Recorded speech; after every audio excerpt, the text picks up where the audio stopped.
One phone call. Just one. And immediately, a $70 million jet carrying hundreds of passengers was held firmly on the ground like a wounded iron bird. Not because of a bomb, not because of engine failure, but simply from the cold decision in the voice of a black woman who seemed at first glance unremarkable.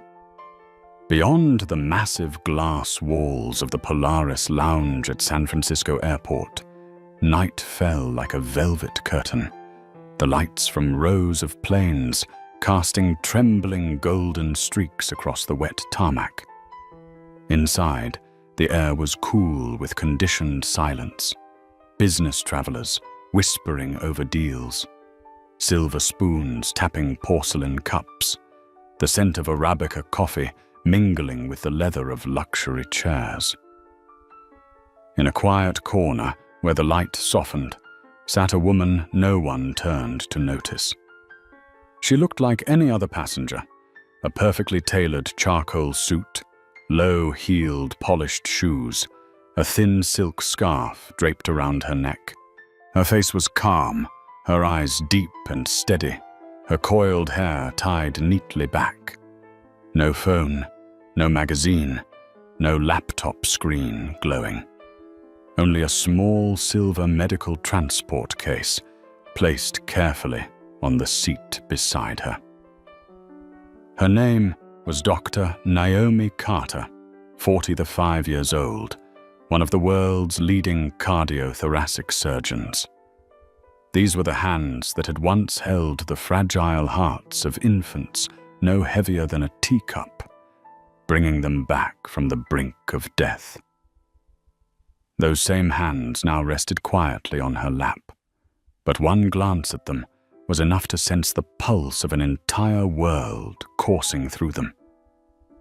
Inside the silver case, preserved in a chilled solution, was a lab-grown artificial heart. Not for research, not for display, but for a living patient. Ethan Sterling, 17 years old, the only son of billionaire Robert Sterling. Ethan lay in intensive care at Johns Hopkins, halfway across the country, counting down the final beats of a failing, malformed heart. His window for survival had shrunk to less than 12 hours, and that small case was the line between a funeral and a miracle. Naomi knew every detail of this symphony of fate. Each passing minute was a note, each glance at her watch another heartbeat. She had learned to live with pressure, but tonight, as the boarding chime rang out, a quiet storm rose within her. Everything depended on precision, and a single disruption could shatter it all. She rose. Her stride was composed, the wheels of her case gliding smoothly over the floor, her free hand gripping the medical carrier.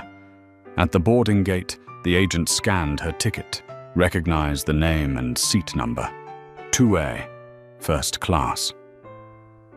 "Have a pleasant flight, Dr. Carter," the young woman said warmly.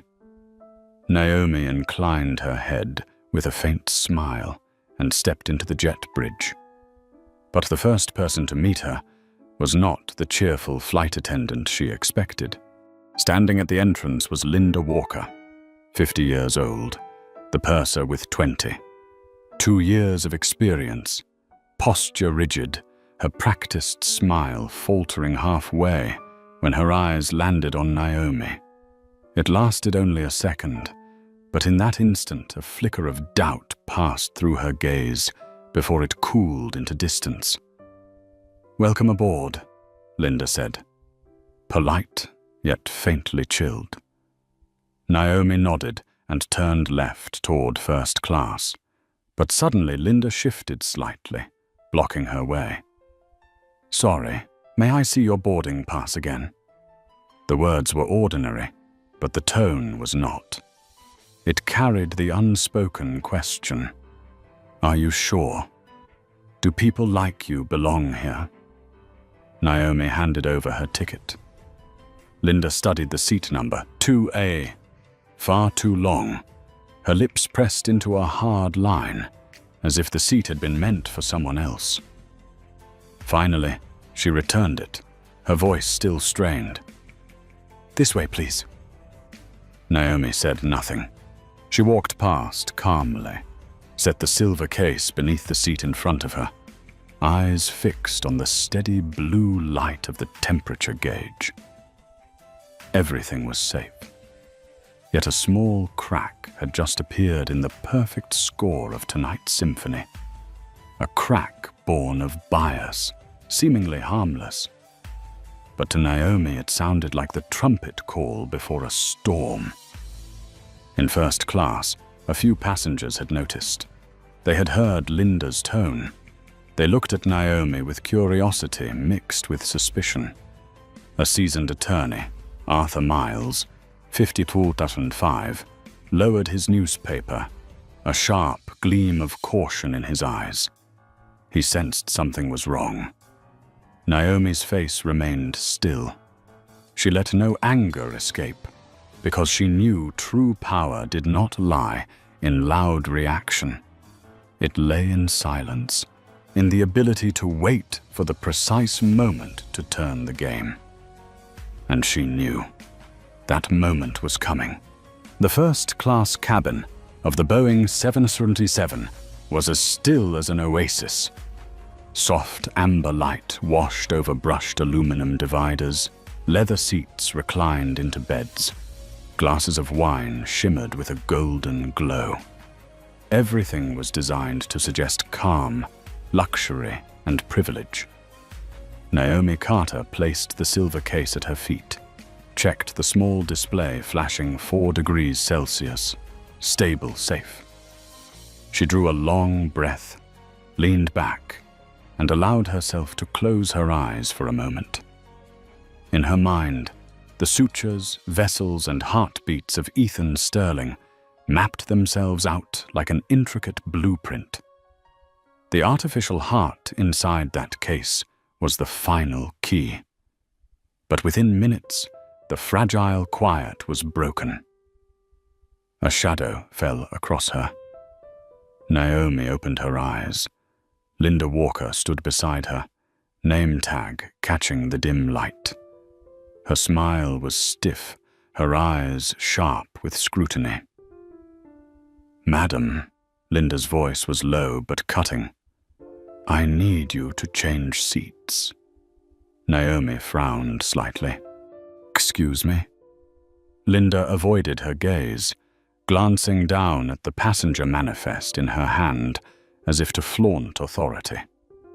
Seat 2A was reserved for a special passenger. There must have been a mistake at the gate. Naomi exhaled slowly, answered with calm clarity. "I am Dr. Naomi Carter. This is my assigned seat." A flicker of hesitation crossed Linda's face, quickly replaced with a tight, dismissive smile. "Then I'll need to see your identification. We must confirm." It was an absurd request. Documents had been checked at security, scanned at the gate. Never had a flight attendant demanded ID again on board. Naomi knew this was not procedure. It was a challenge. She opened her wallet and handed over her driver's license. The lamplight glinted off the words, "Naomi Carter, MD." Linda looked at it, her lips tightening. Then came a remark, cold as a scalpel. "My list specifies this seat for a VIP surgeon, a cardiothoracic specialist. It seems," Linda paused, her eyes sliding from Naomi's neatly coiled hair to her understated suit, "there's been a mistake." The words were not loud, yet sharp enough to make a few passengers freeze. In seat 3C, attorney Arthur Miles, 50,5, lowered his newspaper, his gaze locked on the scene with steely focus. He understood. This was no different than saying outright that a black woman could not possibly be the surgeon the airline expected. Naomi lifted her head, her voice low and even, like the edge of a scalpel. "I am that surgeon, and this is my seat. Is there a problem?" The air thickened. Linda hesitated, then braced herself, raising her voice a notch. "The problem is that economy passengers are not permitted to seat themselves in first class. I will give you one final chance to return to your proper place before I call the captain." The cabin froze. Some passengers frowned. A few phones rose discreetly, recording. Naomi's throat burned dry, but her eyes remained calm. That calm was sharper, more dangerous than anger. Arthur Miles folded his paper, his voice cutting through the tension like a gavel in a courtroom. "Enough. I saw her board. This is her seat. You are harassing a lawful passenger." Linda spun toward him, eyes flashing. "This is an internal matter, sir. Please do not interfere." Naomi looked from the lawyer's face, firm with indignation, to the flicker of triumph curling at Linda's lips. In that instant, she understood. This storm was not just aimed at her. It threatened Ethan Sterling as well. That heart could not wait forever. Naomi closed her eyes for a second. When they opened, they burned brighter than fire. "This seat," she said, voice steady, each word striking like a hammer, "is mine, and I will not move." A few passengers held their breath. Arthur Miles gave a subtle nod, as if choosing sides. Linda, furious, spun away and lunged for the phone to the cockpit. The first-class door remained shut. But Naomi knew. The moment it opened, when the captain stepped out, the fate of this flight would veer into the unimaginable. The symphony of destiny had already slipped out of tune, and the next notes would strike like thunder. The sound of shoes striking the thick carpet of first class echoed like a drumbeat. The cockpit door opened, and light from the control panel spilled out in a cold blue streak. Captain David Harris, 58, stepped into view. His hair, streaked with grey, was cut neatly. His uniform was pressed, his face weathered by 3 decades in the skies. But in his eyes was something unmistakable. The weariness of a man who had long chosen peace over justice. "What seems to be the problem here?" His voice was low, steady, carrying the weight of someone eager to smother flames before they spread. Linda Walker straightened instantly, as if this was the moment she had been waiting for. She pointed at Naomi Carter, her voice sharp and accusatory. "Captain, this passenger is in the wrong seat. She claims to be Dr. Carter, the one booked in 2A, but she is clearly being disruptive and refusing to move." The cabin froze. Every eye turned toward Naomi, some skeptical, some pitying, a few burning with anger on her behalf. Arthur Miles braced his hand on his knee, his gaze like a blade. "This is outright slander. I saw her present her ticket at the gate. This is her seat." Naomi lifted her chin, her eyes locking with the captain's. Her voice was calm, but beneath it burned a quiet fire. "Captain, I am Dr. Naomi Carter. Seat 2A is mine, confirmed. I am carrying critical medical cargo. Every minute we delay, a patient's life is at risk." Captain Harris looked at Naomi, then at Linda. In that split second, Naomi saw everything: the unspoken bias, the instinct to trust a long-time crew member over a passenger who was nothing but a stranger to him. "Doctor," he began, his voice tight but courteous. "Perhaps there has been a misunderstanding. If you cooperate, we can review and—" Naomi cut him off, her tone like steel. "There is no misunderstanding. This seat is mine, and I will not move." The words dropped like a knife into the thick carpet. Linda's brows drew together, rage rising to her throat. "Captain, she is defying crew orders. I demand we call security at once." Arthur slammed his newspaper against the seat, the sound jolting the cabin. "Captain Harris, if you let this continue, you are complicit in abuse of authority and blatant prejudice. This is not about safety. This is about discrimination." A ripple of murmurs spread through the cabin. A few passengers raised their phones, recording. The red light on the panel flickered. The first officer was summoning the captain back to the cockpit. But Harris stayed frozen, his face drawn taut. Naomi felt her heartbeat slow. She looked down at the silver case at her feet. The number still glowed, 4 degrees Celsius. But in her mind, she heard the hourglass. Each grain of sand falling was another beat of Ethan Sterling's failing heart slipping away.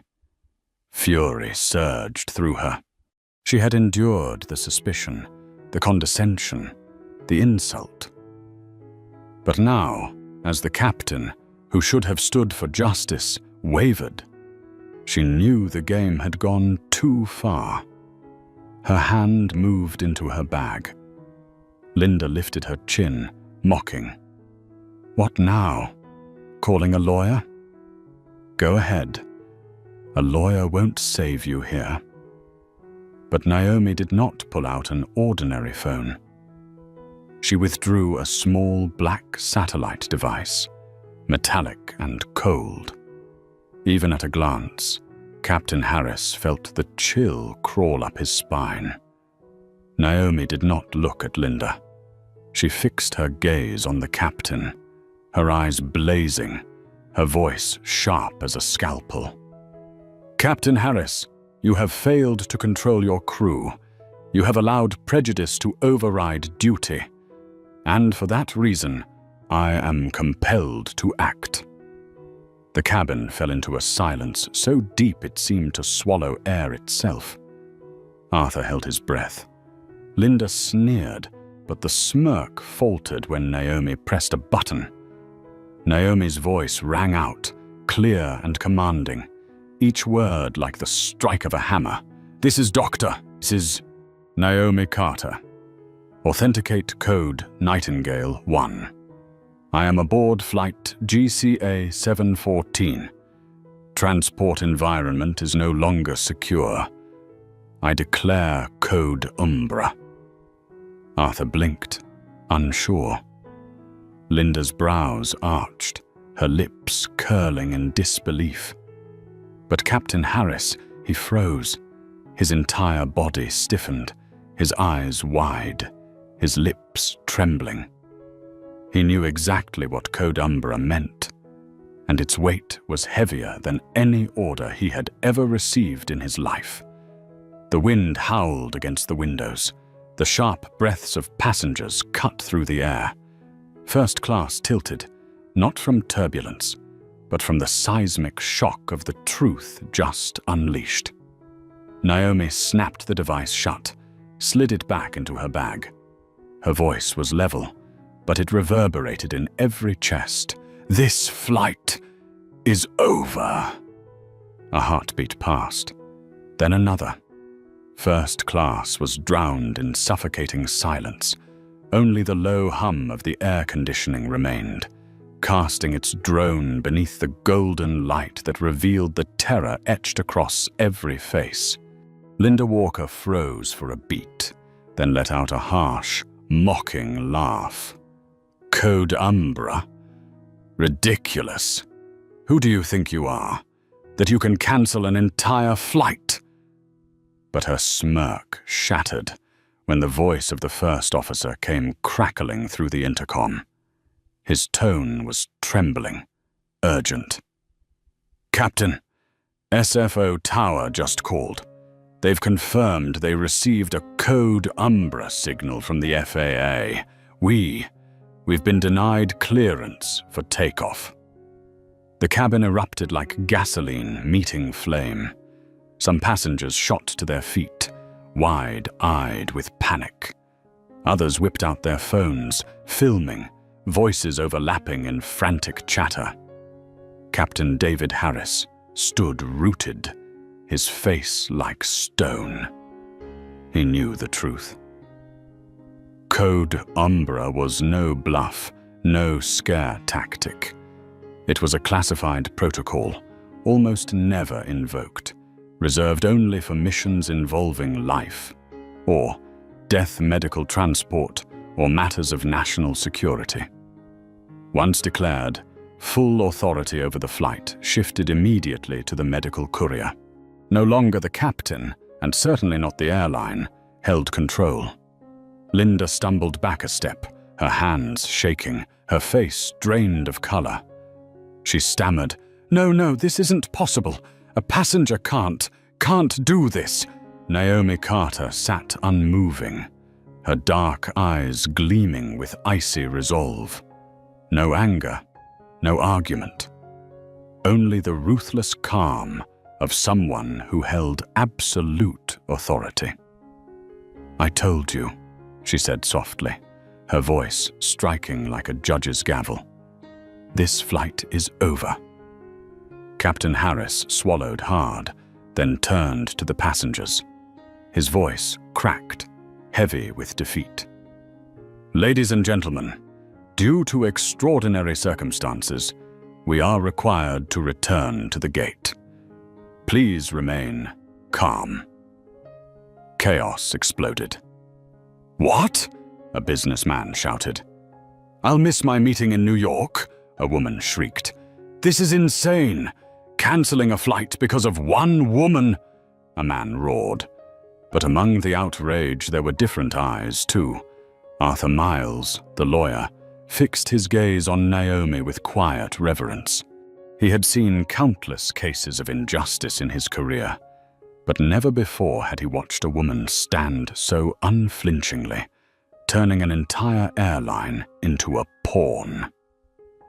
In the cockpit, the first officer scrambled, his headset pressed tight. "Confirming. Global Charter Airlines 7 from 14, per FAA directive. Aircraft must return to gate immediately. Takeoff denied. Note: medical mission integrity compromised." The warning tone beeped, a death knell for the flight. The massive jet shuddered as its landing gear pivoted, turning back toward the terminal. In first class, Linda sagged, her shoulders trembling violently. She gripped the nearest seat, whispering to herself, "No, this can't be all because I doubted her." Naomi turned her gaze on Linda. Her eyes carried neither rage nor pity, only a cold detachment, the look of a surgeon staring at a tumor just excised from the body, a toxic piece removed at last. "When you dismissed me," Naomi said slowly, each word clear for all to hear, "you weren't just dismissing a person. You gambled with the life of a boy, waiting for this heart. And that gamble, you just lost." Linda's lips parted, but no words came. Her throat locked tight. The thought thundered in her mind. 22 years of service, her reputation, her authority, all gone in less than 10 minutes. The plane rolled silently back towards the gate. Outside the window, red lights from airport security vehicles strobed, escorting the Boeing back. In the airline's operations center, alarms blared, monitors flashing with urgent red. Mission integrity compromised. FAA intervention active. Miles away, Robert Sterling, billionaire father of Ethan, stared at the live feed from the operations hub. When he heard that Naomi had been forced to declare Code Umbra, his face did not twist in fury, but grew still, his eyes blazing with a cold fire. The wrath of a powerful father betrayed. In the cabin, Naomi closed her eyes and drew a deep breath. There was no triumph in her, no satisfaction. She knew the truth. This was only the beginning. Nearly an hour had already been lost. The golden window for surgery was closing fast, and Ethan Sterling, with his fragile, failing heart, would be the one to pay for every minute of delay. The grinding sound of the landing gear against the concrete echoed heavy and final. The Boeing 707 jolted to a halt, like a giant beast shackled by invisible chains. Inside the cabin, silence fell. No more muttering, no more complaints. Only the weight of anticipation pressing into every chest. The jet bridge locked onto the fuselage with a sharp, metallic click. The door opened. It was not a flight attendant, not airline staff, but two figures in black suits who entered. They did not smile. They did not speak. Their cold eyes swept across first class. Earpieces glowed faintly blue, their movements precise, military. The taller man spoke in a voice low but resonant. "Dr. Carter?" Naomi gave a slight nod. She rose, pulling her suitcase with one hand, while the other cradled the silver case tight to her chest, as if holding a living heart. "We've been authorized by Mr. Robert Sterling," the man introduced, "to escort you to the private jet that is waiting. Please follow us immediately." Linda Walker nearly collapsed. She stammered, eyes wide, staring in disbelief. No, this can't be. She's the VIP." Naomi paused, turning her head toward Linda. Her gaze carried no fire of anger, no flicker of pity. It was the look of a doctor assessing a case beyond saving. Cold, steady, and final. Linda dropped her eyes, her entire body trembling. Arthur Miles, the lawyer in seat 3C, nodded quietly, admiration glinting in his eyes. He whispered to the passenger beside him, "We just witnessed history. A woman they dismissed with one phone call brought an entire airline to its knees." The rest of the passengers sat frozen, their eyes fixed on Naomi's every step. A few raised phones, but the suited escorts silenced them with a single cutting glance. No one dared defy it. Naomi walked tall, each step deliberate, measured. The two agents flanked her as they led her down the jet bridge. Outside, the airport floodlights cast golden streaks across damp concrete, shadows stretching as the three of them moved toward a private security gate. In the distance, a white Gulfstream G650 waited, engines already roaring, a predator ready to leap. Refueling and preparations had been completed. Robert Sterling never left his son's fate to chance. Back in first class, Linda stood paralyzed, her strength drained to nothing. Passengers whispered, their accusing eyes piercing her. A young flight attendant wiped tears discreetly from her cheek. They had seen, they had heard, they had watched Linda humiliate a passenger, and now they knew the truth. She had just destroyed her career and stained the airline's honor, in a few arrogant minutes. In the cockpit, Captain Harris sat motionless, hands trembling as he removed his cap.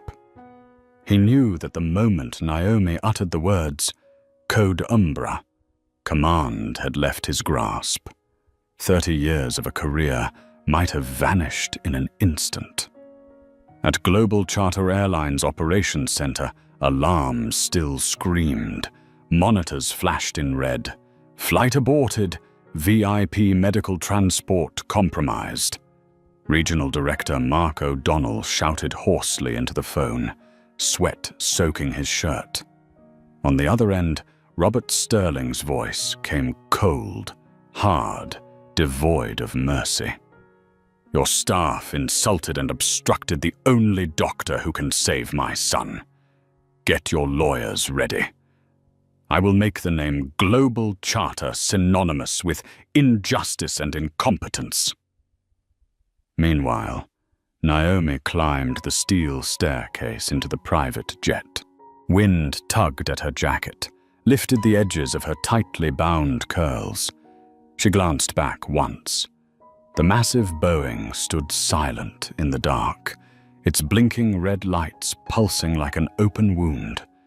She did not smile, did not revel in triumph. Her look was heavy, carved deep into memory. Every wasted minute there had been a heartbeat stolen from Ethan's fragile life. Naomi clutched the silver case, stepped into the glowing cabin where the medical team waited. The door sealed shut. Engines roared louder, determined, relentless. The Gulfstream rolled forward, leaving behind the chaos, carrying with it the last hope for a 17-year-old boy lying on an operating table. Back in abandoned first class, Linda Walker collapsed into a seat, eyes hollow, soul drained. Around her, whispers cut like blades. That was the doctor who came to save a life, and you almost killed him. Linda did not answer. In her mind, one thought pounded, merciless and final.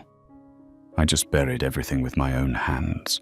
Inside the glass tower of Global Charter Airlines Operations Center, the atmosphere was suffocating, like a storm about to break. Dozens of screens flashed the same searing red line. Flight 714, aborted.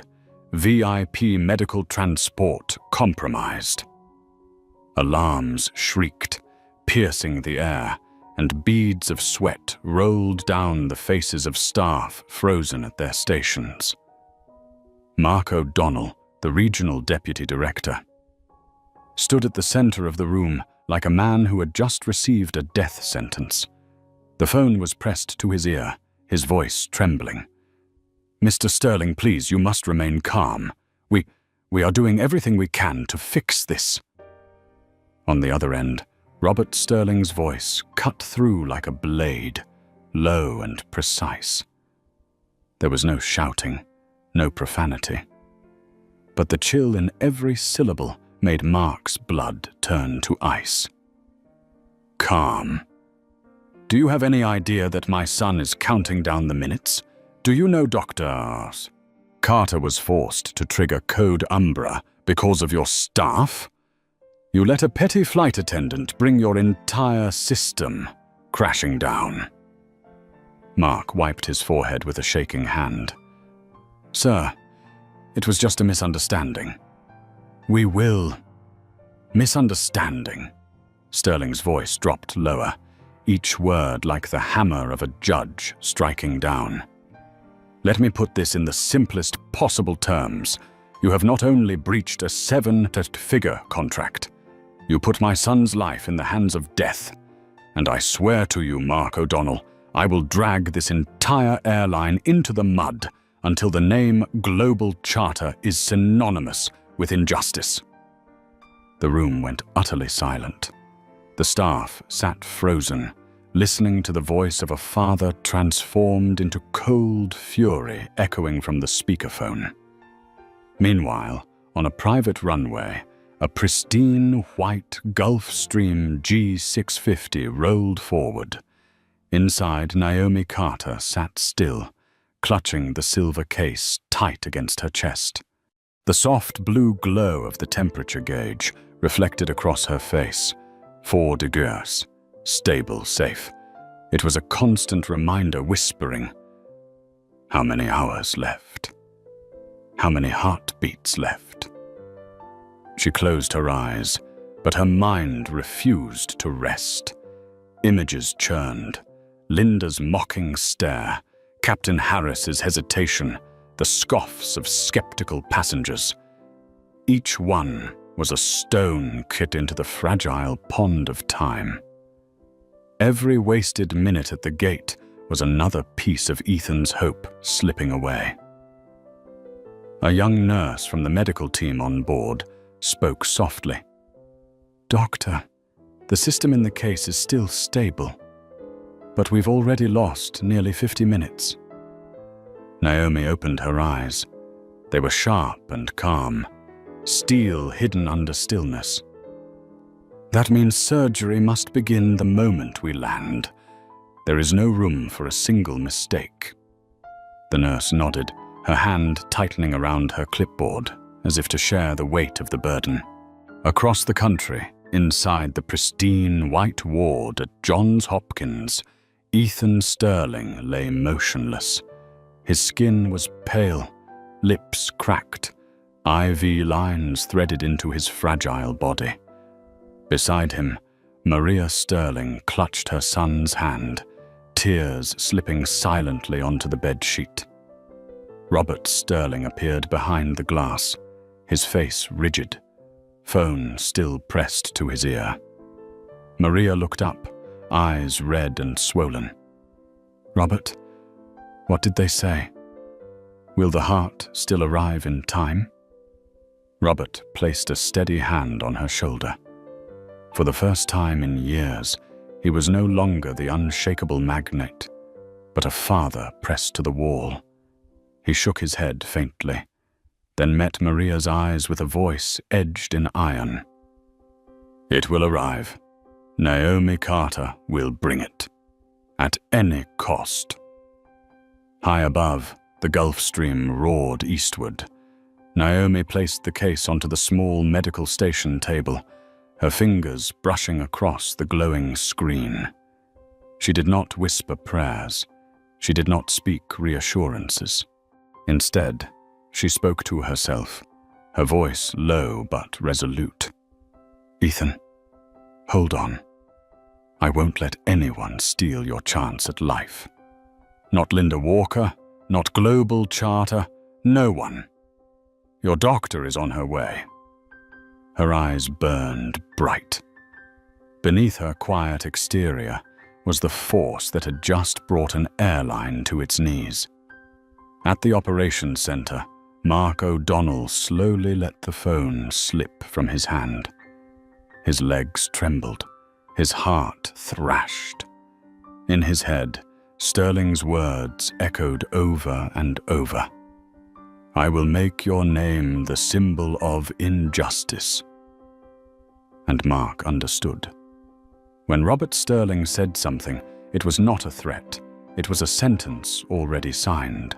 Inside the towering headquarters of the Sterling Empire, a massive screen replayed clips passengers had just uploaded online. Linda Walker's shrill voice rang out in one of them.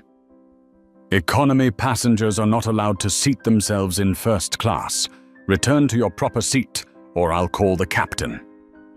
That single line, spreading across Twitter and online news feeds, turned Linda into the most reviled name in America in just a few hours.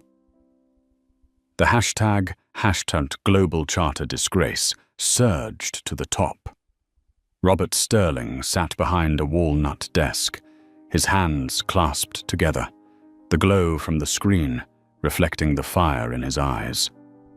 He turned to the group of grey-suited lawyers waiting for orders. "File suit immediately. Not just for the $50 million contract breach. I want charges for endangering a patient's life, discrimination, and federal violations. Push it as far as it will go. Make the name Global Charter a curse in the airline industry." The lead attorney nodded, but Sterling wasn't finished. He leaned forward, his voice low and cold. "At the same time, prepare a media campaign. I want Naomi Carter's image everywhere, not as a victim, but as the hero who saved my son's life despite the stupidity of this airline." In a cramped apartment on the outskirts of San Francisco, Linda Walker sat frozen in front of her laptop. On the screen, her own face stared back at her from videos shared millions of times. The comments poured in endlessly. 22 years of service destroyed in 10 minutes. This woman nearly killed a 17-year-old boy. This isn't just bad behavior. This is a crime. Linda buried her head in her hands.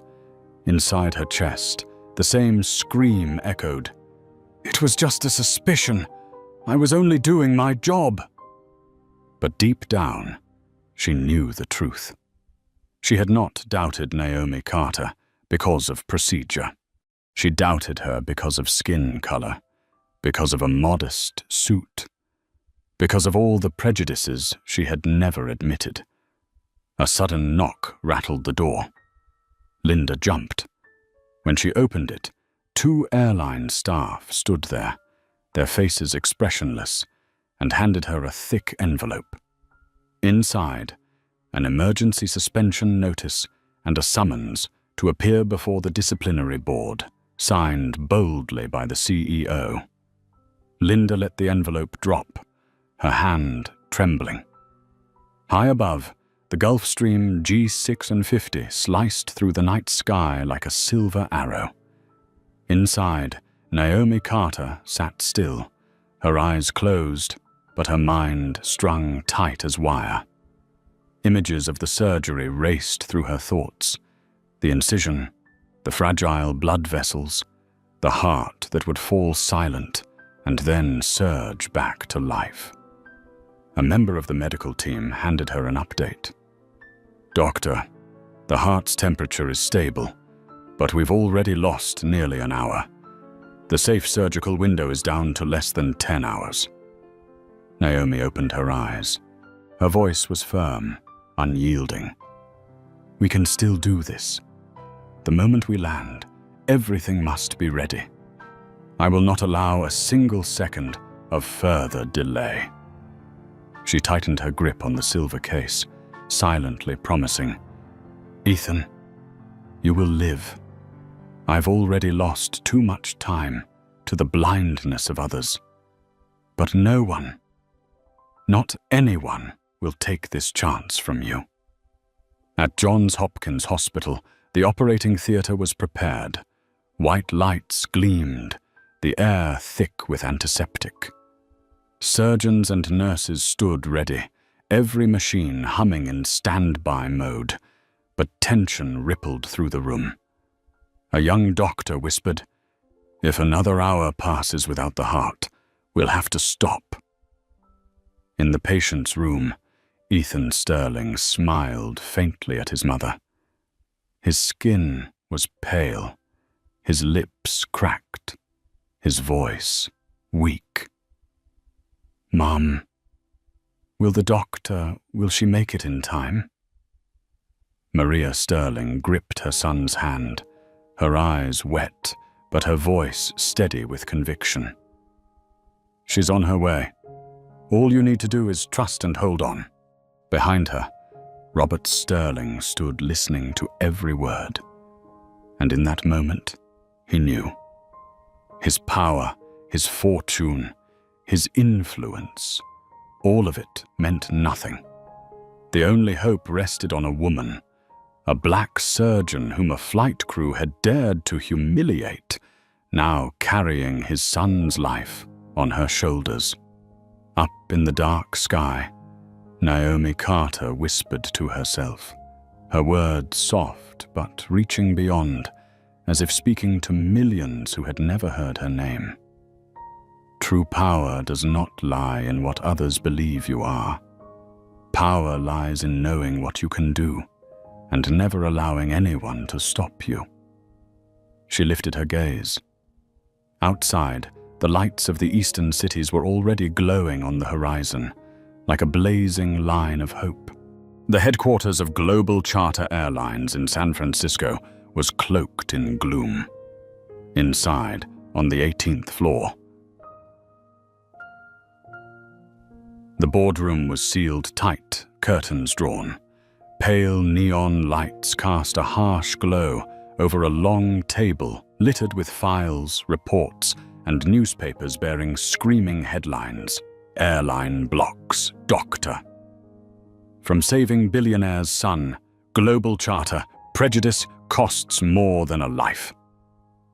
At the head of the table sat CEO Gerald Finney, rigid, his face heavy with strain. Beside him, a row of lawyers sat with eyes as sharp as scalpels. Across from them, Linda Walker, a flight attendant with 22 years of service, trembled. Her hands clutched the edge of her chair so hard her nails dug into the wood. "You know why you're here," Finney began, his voice low and somber. "We have the captain's report, statements from passengers, and..." He slid a tablet across the table toward Linda. "The video that has already gone viral with millions of views." The screen lit up, replaying the moment Linda blocked Naomi Carter at the cabin door, her voice cold as ice. "Economy passengers are not allowed to seat themselves in first class." The sound struck Linda like a slap from her own hand. "Members of the board," Linda stammered, her voice breaking. "I was only protecting the first-class cabin. I couldn't have known she was such an important doctor." A lawyer cut her off, his tone sharp as steel. "Your duty was not to judge who belongs where. Your duty was to follow the seating list. But you let your bias override procedure. The result is that this airline now faces a minimum fine of $50 million, not to mention irreparable damage to its reputation." Linda bowed her head, her lips trembling. She wanted to fight back, but every word caught in her throat. CEO Finney leaned back, his eyes dark as stone. "Mrs. Walker, 22 years of service cannot erase a single fatal mistake. You are suspended immediately, without pay, without severance, and you will face personal liability if the Sterlings decide to target you directly. This hearing is adjourned." Chairs scraped harshly against the wooden floor. Linda sat frozen, as if her entire world had collapsed. Meanwhile, at the headquarters of the Sterling Foundation, Robert Sterling stood before his communications team. His voice rang with steel. "I want a press release in 1 hour. The message is simple. My son nearly died because of the incompetence and prejudice of Global Charter. We are not just suing. We are going to make them taste the contempt of the world." A communications specialist raised a hand. "Do you want us to focus on portraying Dr. Carter as a hero?" Robert nodded firmly. "Exactly. She didn't just save Ethan. She is the face of justice. Let the public know that while the airline chose prejudice, she chose life." Far above, in the night sky, the Gulfstream G650 tore through the darkness like lightning. Naomi Carter did not sleep, did not rest. She sat in the brightly lit cabin, flipping through monitoring charts, her eyes locked on the stable number glowing back at her. 4° C. A young doctor on the team spoke up nervously. "We have less than 9 hours. Even a small complication. Naomi cut him off, her voice crisp, decisive. There is no room for complications. Once we land, we head straight to the operating room. I've already mapped the graft plan. The Johns Hopkins team only needs to follow my rhythm. Every second of delay is a knife against that boy's heart. A nearby nurse whispered softly, "Doctor, aren't you afraid? The pressure." Naomi turned, her eyes burning with steel and fire. "Of course I'm afraid. I'm afraid delay will kill Ethan. But I do not fear people. I do not fear Linda. I do not fear Global Charter. I only fear a heart that might stop beating when it still has the chance to live." The cabin fell silent. All eyes turned toward Naomi, the small woman before whom an entire airline had just bowed. In Baltimore, Johns Hopkins Hospital blazed bright against the night. The operating theater was ready, cold white lights flooding the room, machines humming like an orchestra's overture. In the recovery ward, Ethan Sterling breathed in ragged gasps, his eyes half closed. Maria held her son's hand, whispering like a prayer. "Just hold on a little longer, Ethan. She's coming." Robert entered, resting a hand on his wife's shoulder, his gaze fixed on the clock. In this moment, his power lay not in wealth, but in a single, fragile belief: trust in Naomi Carter. The Gulf Stream roared as it descended, the glowing expanse of Baltimore unfolding below like a sea of stars. Naomi sat upright, her hand pressed firmly against the silver case. Her lips moved without sound, but the entire team could feel it. The race for life had officially begun. The landing gear of the Gulf Stream G6 at 50 touched down on the Baltimore runway at 6:12 a.m. The engines roared, then eased into a steady hum, their echo like a drumbeat urging haste. The cabin door opened before the jet had even fully stopped. 2 security officers in black suits were already waiting, sprinting up the stairs to clear a path for the medical team. Naomi Carter descended, her heels striking the cold steel steps with a sharp, relentless rhythm. In her hands, the silver case still glowed with the number 4 degrees, a beacon of life. Her face betrayed nothing but total concentration. She was no longer a passenger who had been humiliated. She was now the commander of a race against death. A convoy of specialized ambulances waited nearby. Doors swung open, and doctors and nurses from Johns Hopkins rushed forward with sterilized gurneys.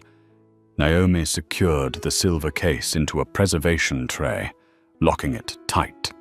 Sirens wailed as the vehicles sped through misty, early morning streets. Red lights pulsed against glass towers, and pedestrians stopped, staring at the procession as if witnessing the escort of a priceless treasure. In the operating theater at Johns Hopkins, harsh white fluorescent lights blazed down on the table prepared for surgery. Scalpels, heart, lung machines, tubes, and surgical threads were all perfectly aligned. The surgical team, clad in green gowns and masks, eyes sharp and tense, waited in silence. The intercom blared, "Dr. Carter has arrived. Positions, everyone." The doors burst open. Naomi strode in, shrugging off her blazer, scrubbing her hands under gushing water.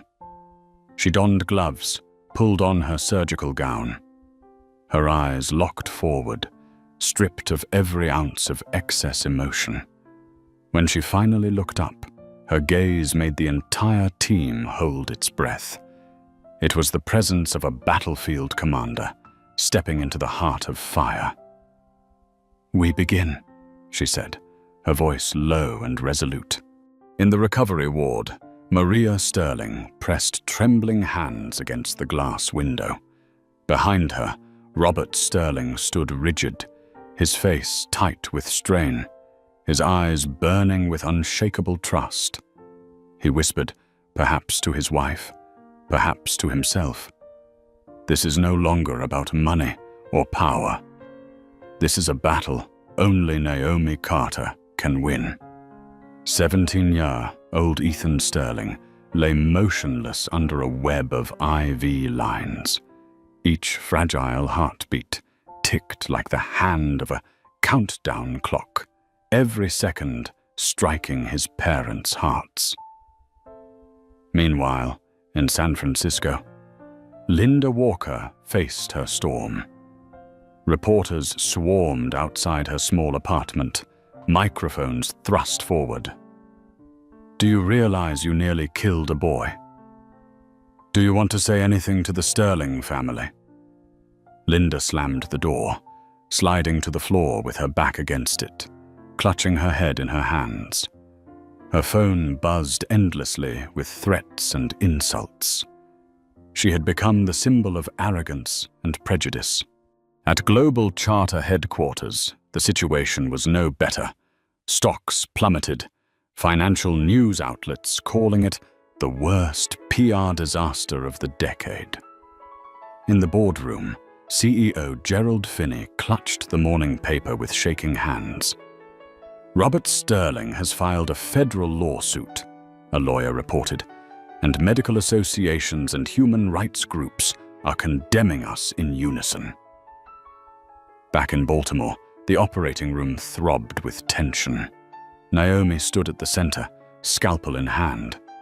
Her voice rang steady as she issued orders for every move. "Clamp the aorta. Prepare heart-lung bypass. Open the chest." Machines whirred. Metal instruments clashed with sharp clicks. Blood flowed through transparent tubes as Ethan's heart was suspended in stillness. The room froze in collective breath. Naomi nodded. A nurse placed the silver case on the sterile table. Naomi opened it. A soft blue glow revealed the artificial heart, crimson and quiet, but full of promise. In Naomi's mind, the operating room fell away. She saw only Ethan, the boy who had never known what it felt like to run without gasping, who had never felt a strong, steady heartbeat. She whispered, a vow meant only for him and for herself. "Ethan, from this moment forward, you will live like anyone else."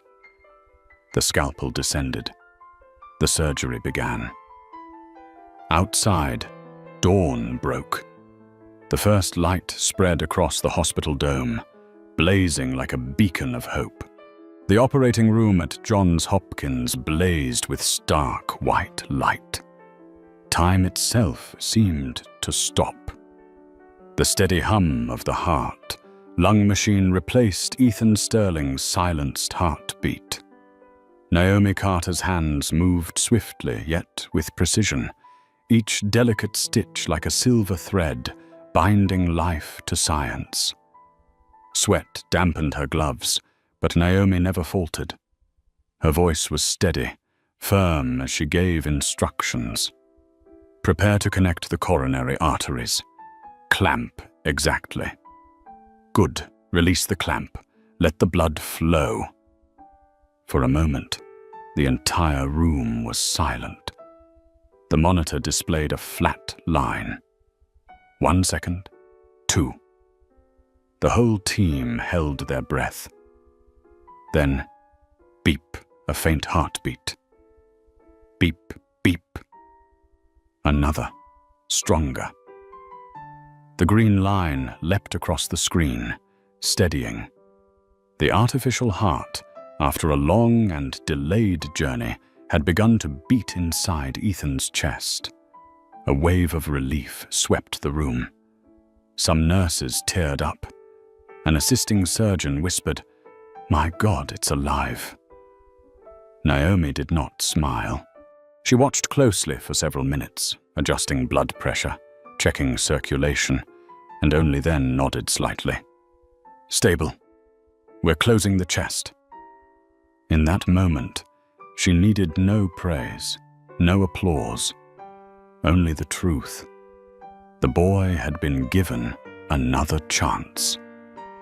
In the hallway outside, Maria Sterling collapsed into her husband's arms when she heard the words.